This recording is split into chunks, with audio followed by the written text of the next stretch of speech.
오늘 이 시간에는 세 가지 예물이라는 말씀으로 여러분과 은혜를 나누기를 원합니다.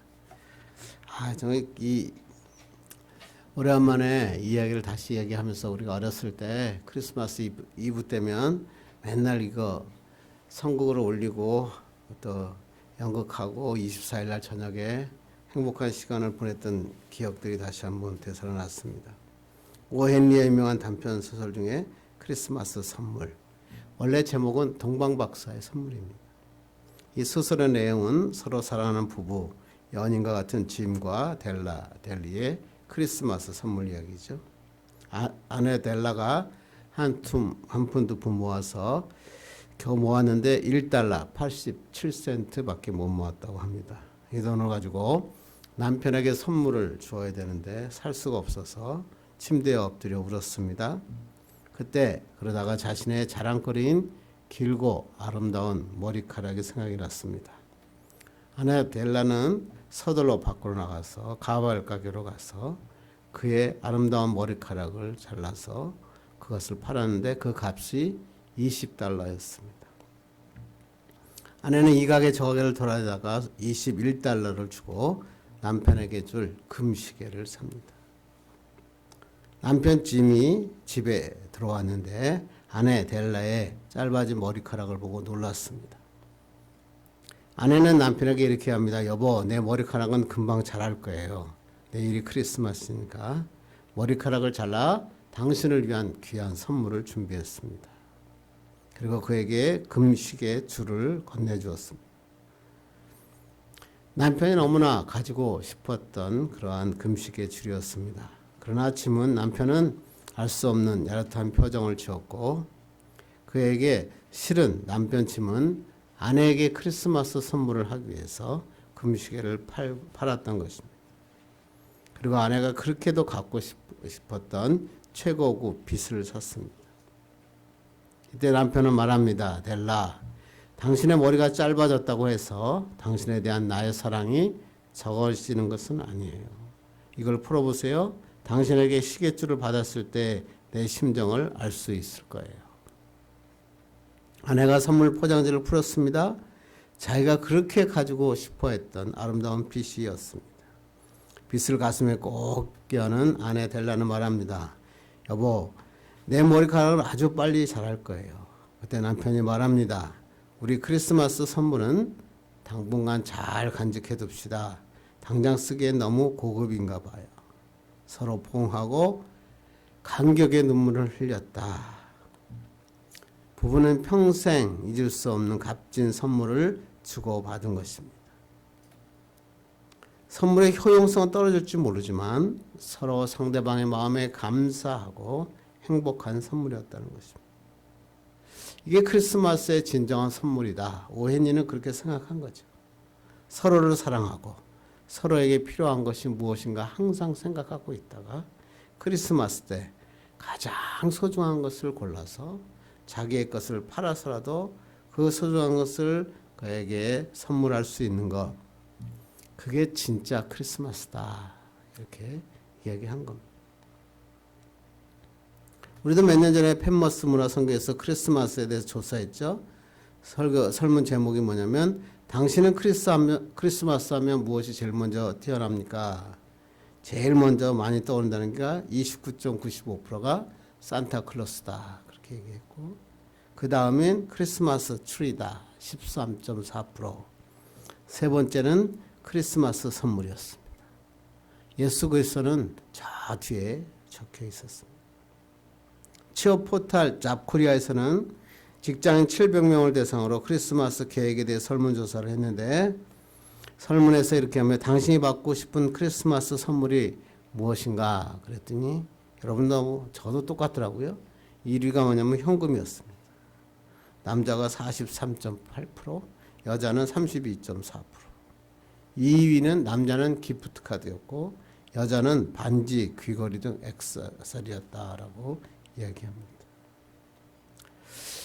참 언젠가부터 이 크리스마스가 참 외롭게 됐죠. 옛날에 이 크리스마스만 되면 그 선물을 받을 것에 기대가 돼서 막 믿었고 또 산타클로스 할아버지가 진짜 선물로 가다 주고 저도 어렸을 때 믿었습니다. 그게 참 얼마나 큰 추억이었는지 모릅니다. 이 자료에 의하면 아이들이 6살에서부터 7살까지는 진짜 산타클로스가 와가지고 선물을 준다라고 믿고 있다고 합니다. 그런데 최근에 아이들은 산타클로스가 있다는 게 아니라 아빠가 산타클로스다라고 다 안다고 합니다. 그래서 크리스마스가 다가오면 산타클로스에게 말할 얘기를 아빠에게 얘기한다 그럽니다. 나는 산타가 무슨 선물을 해줬으면 좋겠어. 그렇게 얘기합니다. 그래도 부모들은 그것을 밤에 크리스마스 트리 밑에다가 놓고 아침에 일어나서 애들이 그걸 보고 기뻐할 것을 보면서 즐거워하고 기대하는 것입니다. 그런데 지금 우리 시대는 이러한 기대마저 선물마저 사라지고 말았습니다. 바이러스, 불황, 참 쓸쓸한, 씁쓸한 또 성탄절인 것 같습니다. 카드도 거의 보내지 않습니다. 겨우 해서 이 카드 정도 보내는 정도고 선물도 주고받는 사람은 거의 없습니다. 여러 가지 저작권의 문제도 있었지만 하여튼 캐롤도 거리에 울려 퍼지지 않습니다. 대형 커피숍에 가야 또 백화점에 겨우 가야 들을 수 있는 게 캐롤이 됐고 외롭고 쓸쓸한 크리스마스가 보냈습니다. 참 그래서 가슴이 굉장히 아프죠. 석탄일 같은 경우는 온 거리가 그냥 그 등으로 가득 차는데 크리스마스 때는 이제 성탄 추리의 불빛도 보기 어려워졌습니다. 그때 저는 생각해 봤어요. 그리스도인은 실망하지 말자. 왜냐하면 우리가 아기 예수께 드려야 될 우리의 귀한 선물이 있고 우리 아기 예수께서 우리에게 주실 놀라운 선물이 있기 때문이다. 그래서 오늘 성경의 오늘 설교를 우리가 드릴 선물은 무엇이고 또 우리가 받을 선물이 무엇인가 그리고 어떻게 이 선물을 드려야 하는가 오늘 말씀을 통해 나눠보기를 원합니다.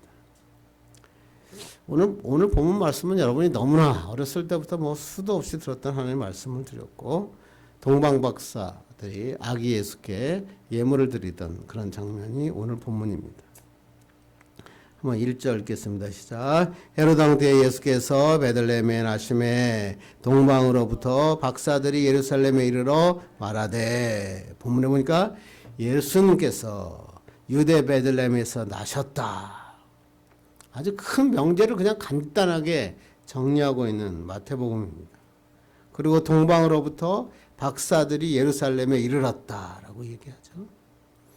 옛날 찬송가에 보면 동방박사 세 사람 이렇게 이런 노래가 있었죠. 그래서 제가 새 찬송가를 찾아봤어요. 그래서 새 찬송가를 찾아봤더니 새 찬송가로 바뀌면서 동방에서 박사들이라고 가사를 바꿨더라고요. 왜 그러냐면 성경책에 보면 박사들이 왔다고 기록되어 있지만 이 사람이 3명이다라는 얘기는 나오지 않기 때문에 그렇습니다.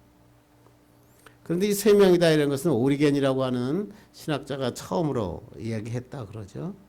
그래서 이 3사람이라는 건 뭐냐면 3가지 예물, 황금과 유황과 모략을 가지고 왔는데 아마 각자 하나씩 드렸을 것이다 라고 생각해서 3사람이다 이렇게 이야기를 했고 또 유대 전승에 의하면 이 3사람의 이름도 나옵니다. 멜콘, 발사살 그리고 가스퍼라고 하는 3사람이 바로 이 동방의 박사들이다라고 얘기합니다. 우리가 정확하지는 않으니까 하지만 여러 명의 동방의 박사들이 예수님께 나왔다라고 얘기하는 것입니다. 그리고 동방이라고 하는 것은 무엇이냐? 대부분의 성경학자들은 바벨론, 지금의 페르시아라고 얘기하죠. 바벨론이 왜냐하면 동쪽에 있고 바벨론에서 남유다가 멸망한 후에 포로로 들어갔던 많은 사람들의 후손들이 그때 상당히 남아 있었고 그 사람들 중에는 메시아의 탄생에 대해서 관심을 가진 사람들이 그 바벨론에 많이 있었다라는 것을 우리는 볼 수 있습니다. 그리고 여기서 박사라고 하는 얘기는 마고스라고 하는 건데 점성술사, 지혜자, 마술사라는 뜻으로 바벨론 사람들이 그들에게 붙인 이름이죠. 그래서 이 사람들은 바벨론에서 온 점성술사 또는 천문학자 또는 지혜자 평상시에 메시아에 대해서 깊은 관심을 갖고 있던 이 박사들이 아주 존귀한 사람들이 예수님께 나왔다 이런 얘기입니다. 2절 보겠습니다. 시작. 유대인의 왕으로 나신 이가 어디 계시냐? 우리가 동방에서 그의 별을 보고 그에게 경배하러 왔노라 하니. 동방의 박사들이 뭐라 그래요? 동방에서 그의 별을 보고 그에게 경배하러 왔다. 즉 뭐야? 이들이 별을 관찰하고 있었는데 갑자기 어마어마한 별이 그들에게 나타난 거예요. 그래서 그 별을, 특별한 별을 보고 이 별을 가지고 쫓아왔더니 유대 땅 메시아 왕이 태어나셨다. 그 별을 가지고 쫓아왔다라고 하는 겁니다. 11절 보겠습니다. 시작. 집에 들어가 아기와 그의 어머니 마리아가 함께 있는 것을 보고 엎드려 아기께 경배하고 보배압을 열어 황금과 유향과 몰약을 예물로 드리니라. 이 동방 박사들은 왕으로 오신 아기 예수께 세 가지 예물을 가지고 왔습니다. 이들은 아기께 엎드려 경배한 후에 보배압을 열어 황금과 유황과 모략을 예물로 드렸습니다. 이것이 첫 번째 크리스마스라고 성경은 기록하고 있습니다. 이들이 드린 세 가지 예물이 뭐예요? 황금과 유황과 모략이었다. 황금은 뭐야? 불변하는 성지고 매우 귀한 선물로 정부죠. 유황은 뭐예요? 값비싼 향료죠. 아주 향내나는 것으로서 아라비아 지방의 관록의 껍질에서 이렇게 흠집을 내면 거기서 나오는 것으로 얻어내는 향료였습니다. 또 모략은 뭐냐면 아라비아 지방에서 나는 나무에서 추출하는 액체인데 좋은 향을 내서 비싼 품목이었죠. 이제 시체를 썩지 않게 하는 방부제 또는 마취제로도 사용되었다. 그래서 황금과 유황과 몰약을 드렸다. 그럼 이 세 가지 예물의 의미가 뭐냐? 칼빈은 이렇게 얘기하죠. 이 세 예물은 다 왕과 제사장과 그분의 장사되심을 의미한다라고 얘기합니다. 황금, 찬란한 영광을 뜻하기 때문에 예수 그리스도 메시아가 왕권을 가지신 분이다라는 것을 이야기했다 이렇게 얘기하고, 제사장 성전에 드릴 때 이 유황을 사용하니까 제사장으로서의 메시아를 상징하는 것이다. 몰약은 뭐예요? 시체의 방부제로 사용했기 때문에 그리스도의 순환과 죽음, 장사되심을 상징한다라고 존 칼빈은 이야기한 것입니다. 그것이 틀린 말이 아니기 때문에 우리가 받아들이고 있습니다. 또 우리가 한번 생각해 봐야 될 것은 뭐냐면 이 예물의 의미도 중요하지만 예물을 드리는 마음, 그것도 중요하지 않을까요? 황금과 유황과 모략을 드리는 마음, 그 마음이 내 마음속에 있느냐, 그게 오늘 성경을 통해서 우리에게 해주시는 하나님의 말씀입니다. 그래서 오늘 이 시간에 너무나 잘 알고 있는 말씀이지만 동방 박사들이 예수께 드린 세 가지 예물은 어떤 의미를 가지고 있었고, 이 예물을 드리기 위해서 우리는 어떤 마음의 자세를 가져야 되는지 살펴보고 은혜 받기를 바랍니다. 첫째 뭐냐면 귀한 예물을 준비해야 된다. 오늘 동방 박사들이 드린 세 가지 예물은 당시로서 아주 귀한 것으로 왕께 드리는 예물이었다라는 것입니다. 오늘 다시 보면 11절 다시 한번 읽읍시다. 시작. 집에 들어가 아기와 그의 어머니 마리아가 함께 있는 것을 보고 엎드려 아기께 경배하고 보배압을 열어 황금과 유황과 몰약을 예물로 드리니라. 동방 박사들이 이 귀한 예물을 말구육간에 베들레헴 마구간에 태어난 말구의 누인 아이에게 드리는 이유는 뭐냐면 그분이, 그 아기가 왕이시다라는 것을 인정했다는 것입니다. 그 먼 길을 따라왔고 그 품속에 아주 귀한 예물을 가지고 와서 보배압을 품고 와서 보면은 이 예수 아기가 바로 메시아다, 왕이시다라고 하는 것을 인정했다는 것입니다. 근데 오늘 보면 3절을 보겠습니다. 3절을 보면 시작. 헤롯 왕과 온 예루살렘이 듣고 소동한지라. 그런데 똑같은 현상이 헤롯 왕은 동방 박사가 전하는 똑같은 소식을 듣습니다. 그런데 소동합니다. 대제사장과 서기관도 다 알았어요. 베들레헴에 메시아가 날 것이다. 그분이 메시아다. 지금 태어나신 분이 왕이다 하는 것을 전부 알았다는 것입니다. 그런데 헤롯은 어떤 일을 합니까? 베들레헴과 그 근방에 있는 2살 밑에 어린 남자아이는 다 죽이는, 정말 인륜의 범죄를 저지르고 맙니다. 똑같이 아기 예수가 메시아고 왕인 줄 알았는데 동방의 박사들은 자기가 그렇게 일생 동안 가장 숨겨왔던 가장 소중한 예물을 하나님께 드렸는데 헤롯은 뭐예요? 그 아기를 찾아다 죽이는 무모한 짓을 행합니다. 왜 그럴까요? 자기의 왕권이 뺏길까. 그 왕권이 뭐라고?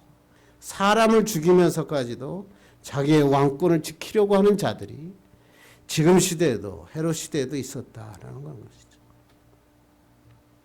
역사의 기록을 보면 참 헤롯이라는 사람은 대단한 사람이더라고요.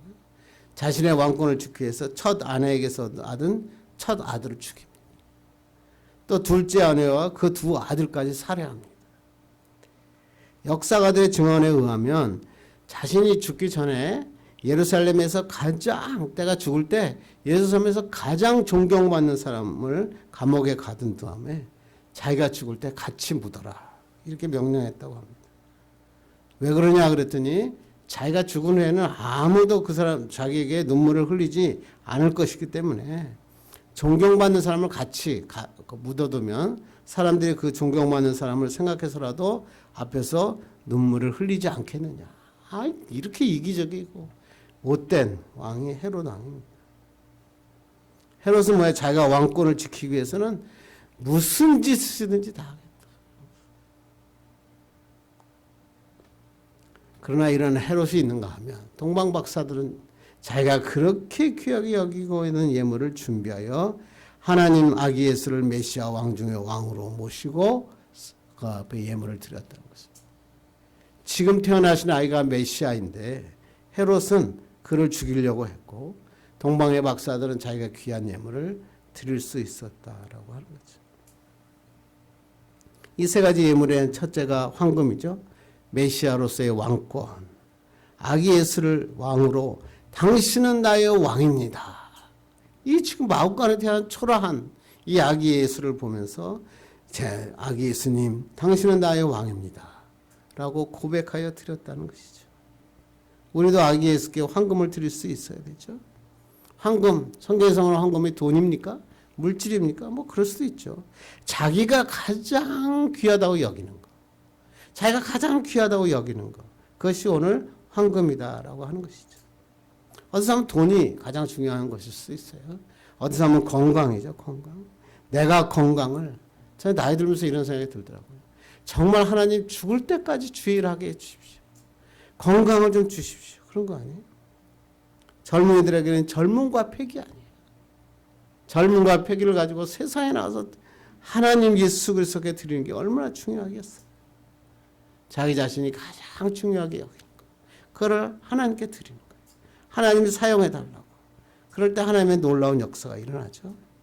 자기의 최선을 최고의 주님께 드릴 때 하나님께서 우리를 때 큰 일을 감당하십니다. 제가 그걸 안 했네요. 주님은 나의 최고봉. 여러분도 다 신대원 다니고 다닐 때 공부 이거 안 읽어본 사람 거의 없었을 것 같습니다. 오스왈드 챔버스의 주님은 나의 최고봉이라는 책이 있죠. 이 오스왈드 챔버스가 10대 소년일 때 런던 한 교회에서 스펄전 목사님의 설교를 듣습니다.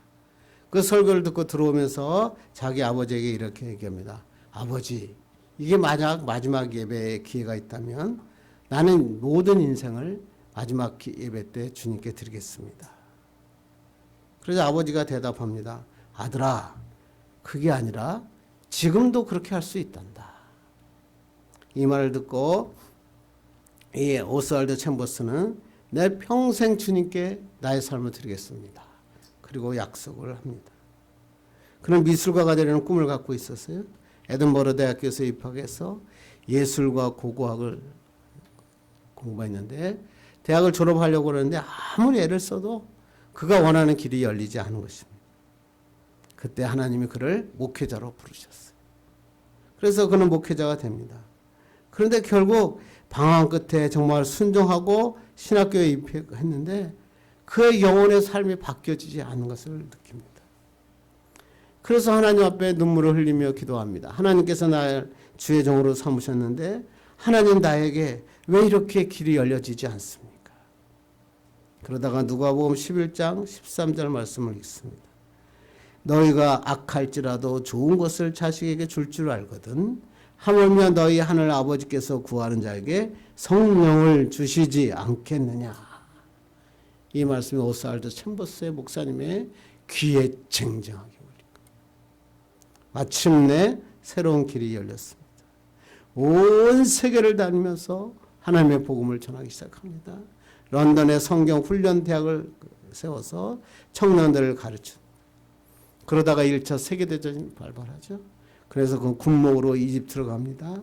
그래서 그 군목으로 가서 군인들에게 희망의 메시지, 하나님의 복음의 말씀을 전하는 자로 삽니다. 그러다가 그는 갑작스럽게 죽음을 맞이합니다. 그때 그의 아내인 비디 챔버스가 그의 설교와 가르침을 책으로 출판합니다. 그래서 그 책 중에 하나가 바로 주님은 나의 최고봉이라는 책입니다. 잉글랜드의 클레엄 신학교에서 강의했던 강의와 노트, 설교, 이집트에서 군목으로 일했던 설교들을 다 선별해서 매일 한 페이지를 다 읽을 수 있도록 묵상집으로 만들었죠. 그래서 이 책의 원래 제목은 우리 한국에서 번역을 할 때 참 너무 잘했어요. 주님은 나의 최고봉. 다 읽고 싶을 만큼 좋은 제목을 정했는데 원래 제목은 뭐냐면 최고의 하나님을 위한 나의 최선이라고 하는 뜻입니다. 다시 말하면 최고의 하나님께 나는 최선을 드려야 된다. 예수 믿는 자가 꼭 해야 될 일이 거예요. 최고의 하나님이라고 말만 하지 말고 나의 최선의 것을 주님께 드릴 때 하나님은 기뻐하시고 사용하신다는 거죠. 두 번째 유향이라고 하는 것은 동아프리카 또 아라비아 등지에서 자생하는 나무에서 상처를 내갖고 추출하는 향수죠. 이 사람은 이제 고대 제사 때 사용했어요. 그래서 오늘 동방의 박사들이 이 유향을 드렸다는 것은 아기 예수를 대제사장으로 인정하며 고백했다라고 하는 것이고 실제로 치료제로도 사용했습니다. 이 유향은 뭐냐면 향기가 나는 거예요. 그래서 이 그리스도의 우리의 삶에서 우리가 이 유향을 드린다라고 하는 것은 뭐냐면 우리의 삶에서 그리스도의 향기가 나타나요. 우리 사람 중에서 냄새나는 사람이 있고 향기나는 사람이 있는 거예요. 냄새나는 사람 옆에는 아무도 안 붙어요. 사람들이 손가락질합니다. 냄새난다고. 그런데 향기나는 사람에게는 사람들이 너무 좋아합니다. 저 사람 옆에 갔더니 향기가 난다고. 그게 그리스도인이 돼야 된다는 거예요. 세상에서 그리스도인 보고 냄새난다고 손가락질 당하는 자가 아니라 향기나는 사람이라 주의로 행복하게 하는 사람이죠. 그래서 사도 바울은 이렇게 얘기합니다. 읽겠습니다. 시작. 우리는 구원받는 자들에게나 망하는 자들에게나 하나님 앞에서 그리스도의 향기니.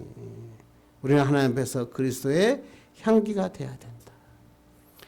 다른 말로 이야기하면 세상에서 욕먹는 사람이 아니라 칭찬받는 사람이 되어서 하나님께 영광을 돌려라. 다시 또 하면 예수님을 속상하게 하는 사람이 아니라 예수님을 기쁘시게 하는 사람이 되어라. 그렇게 말씀하는 것이죠. 그리고 이 향이라는 것은 성경에서 뭐라 그래요? 기도라. 그렇게 얘기하잖아요. 향로다. 우리가 모든 것을 맡기고 기도하라는 거예요. 이런 향기로운 하나님의 사람이 되기 위해서는 기도해야 돼요. 기도할 때 하나님이 치료해 주시고 모든 문제를 해결해 주십니다. 세 번째는 모략입니다. 동아프리카 아라비아에서 자생한 나무에서 추출한 향수죠. 유향과 달리 좀 쓰고 톡 쏘는 냄새가 가지고 있고 시체를 썩지 않게 하는 방부제로 사용했다. 그래서 칼빈은 몰약은 예수 그리스도의 장사되심을 상징한다. 그러고 얘기하는 것입니다. 다른 말로 얘기하면 우리가 몰약을 예물로 드리는 것은 주님께서 받으신 고난에 우리가 동참하겠다는 뜻이에요. 우리가 예수 그리스도에 받은 것을 동참하는 것입니다. 중앙아프리카에서 일했던 조지 아틀레이라는 선교사가 있었어요. 그 선교사가 하나님의 복음을 전하다가 원주민의 창과 몽둥이에 맞아 죽었습니다. 그런데 그를 죽은 다음에 그의 몸을 딱 봤더니 그 몸 안에는 연발총이 있었고 탄환도 수십 발이나 남아 있었다는 것을 그들이 발견합니다. 그러나 조지 선교사는 그의 품속에 있던 영국제 윈체스터 연발총을 사용하지 않았다고 합니다. 저들이 공격할 때 그들의 총을 쐈으면 분명히 저들은 죽고 자기는 살 수 있었지만 끝까지 총을 쏘지 않은 것입니다. 왜? 만약에 내가 총을 쏴서 저 사람을 죽였다면 어떻게 자기를 죽인 자가 전하는 예수를 저들이 믿겠느냐. 그리고 그들은 그냥 죽은 것입니다. 그는 총을 가지고 있었지만 끌려다니며 사지를 찢기며 비참하게 죽은 것입니다. 그런데 놀라운 일이 일어나죠. 이것을 본 그의 원주민들은 이 사실을 알고 나고 회개하여 그 온 원주민들이 하나님께 돌아오는 역사가 일어난 것입니다. 예수 그리스도의 복음을 전하는 자의 참된 모습이죠. 이것이 주님께서 고난을 당한 표입니다. 왜? 예수님이 우리를 위해서 십자가에 피 흘려 죽으셨기 때문에 그렇습니다.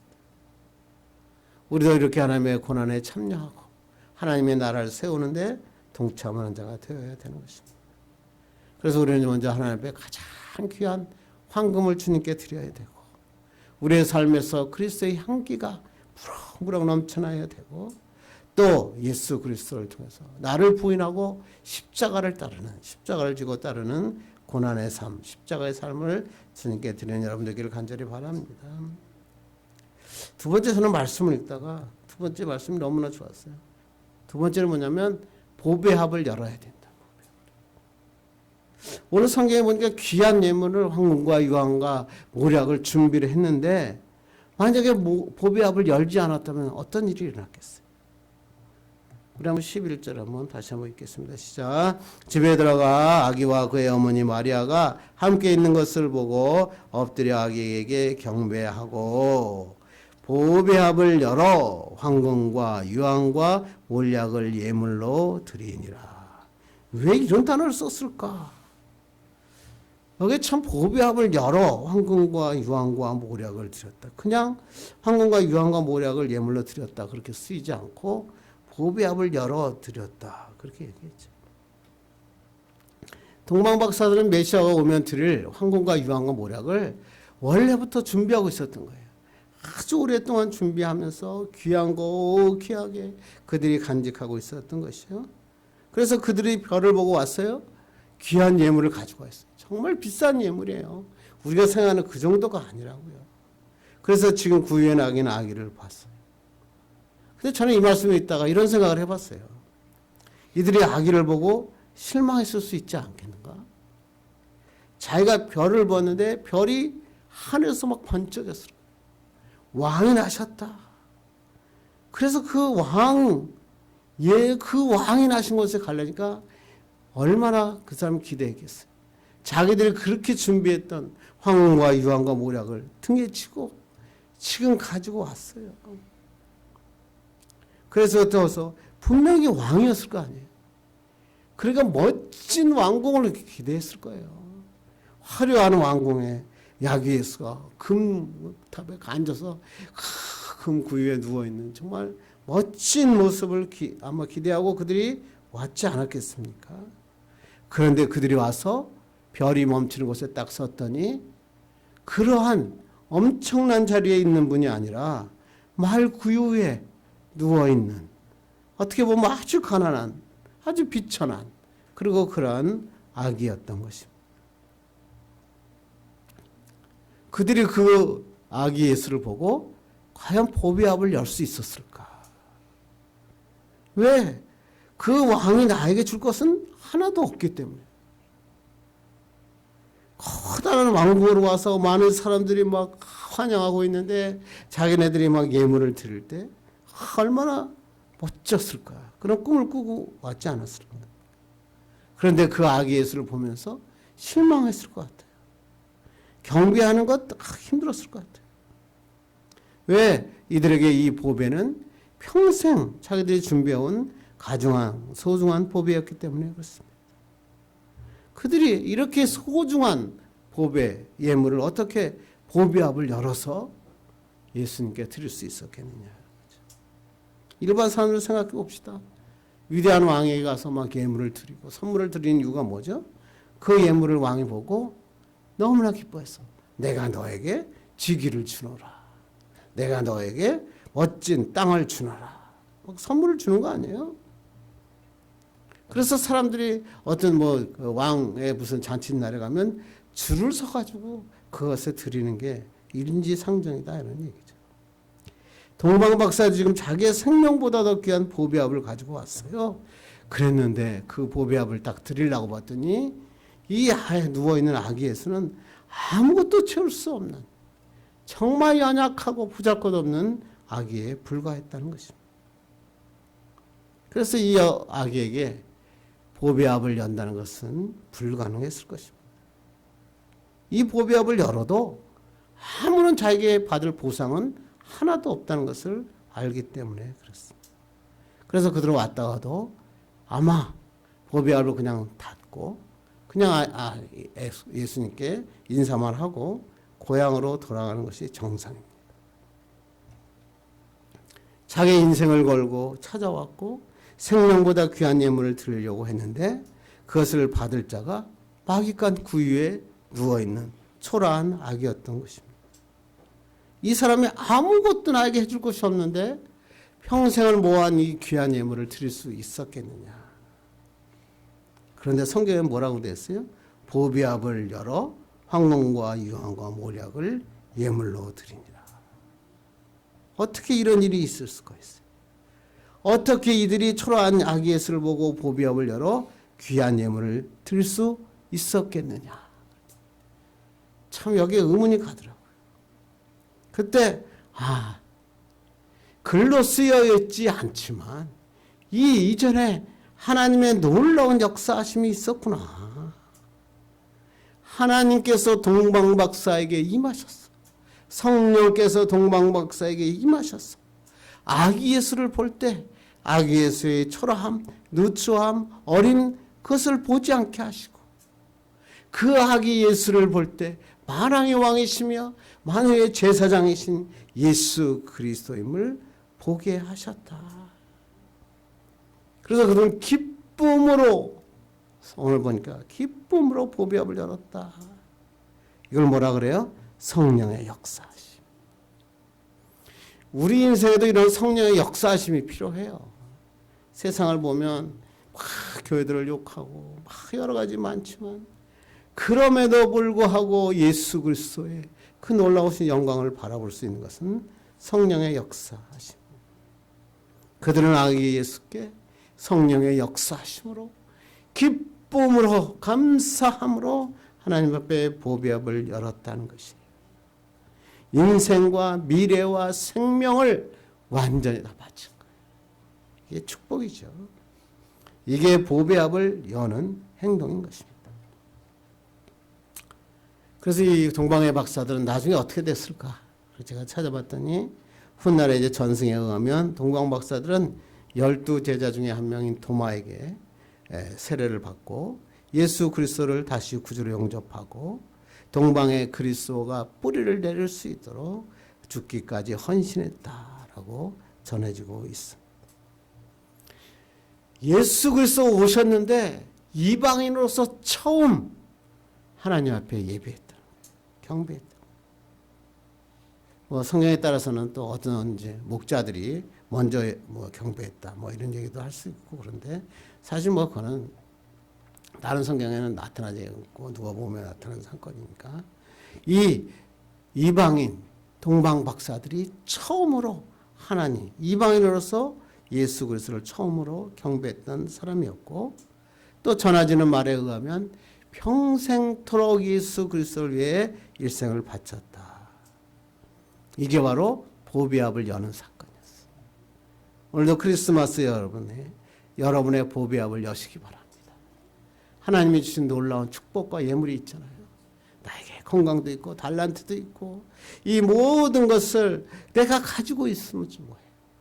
이제 예수 그리스도께 비록 세상이 예수 그리스도를 인정하지 않고 예수 그리스도를 자기의 무슨 도구로 사용할지 몰라도 우리만은 하나님 앞에 온전히 보배압을 열어드리는 축복의 사람들 되기를 바랍니다. 그렇게 하면 하나님이 역사하세요. 하나님의 축복의 기적이 일어나요. 이런 축복이 우리 다음 성탄절 때는 간증의 역사로 나타나기를 주님의 이름으로 축원합니다. 이제 말씀을 맺으려고 합니다. 여러분 어떤 예물을 준비하셨습니까? 여러분이 가장 귀한 것을 주님께 드립시다.